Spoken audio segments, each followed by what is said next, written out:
Prvič sem za stoike pa stoično filozofijo slišal na podcastu Tim Ferrisa, pa sem si mislil, da je nakladancija, dokler mi ni Jolan potem svoj vidik predstavil, pa me v bistvu navdušil za stoike, ker je to zelo konkretna življenjska filozofija.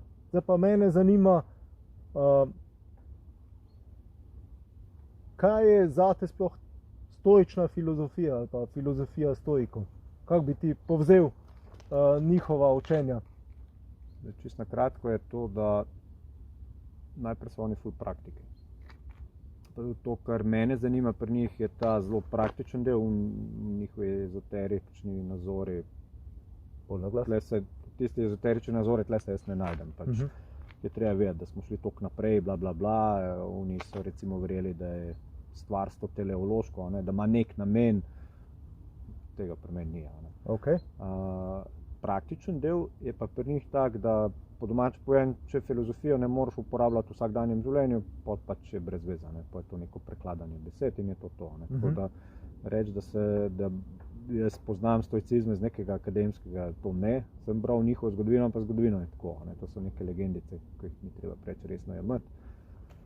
Meni njihovo bistvo je to, da po domače povem, da karkoli se pač zgodi, ne nujno, da sprejmeš v smislu, joj, to mi je pa vesolje poslal neko lekcijo, ne, ampak situacija je, kakršna je, kaj boš od tle naprej delal in da pač imaš neke, oni govorijo o vrednotah, ki jih pač spoštuješ, ki jim slediš, ne glede na situacijo.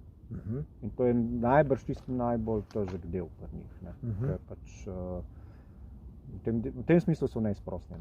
Najlepši njihov del je ta neka izpeljanka kakor amor fati, da pač da se veseliš svoje usode, ampak ne zdaj, da si happy peppy, ampak pač v bistvu si rečeš, ja, okej, se je pač zgodilo, in kaj bom zdaj, in pol greš pa pač vsak dan korak za korakom in se ne obremenjuješ z nekimi velikimi načrti, ampak v bistvu greš korakoma, tako da je zelo tak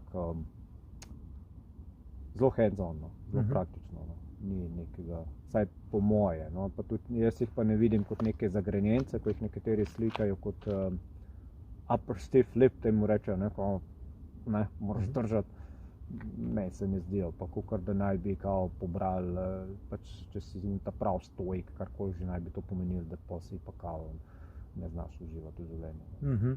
To ni res, ampak je pa res, da pri njih hedonizem ni na prvem mestu. Ja.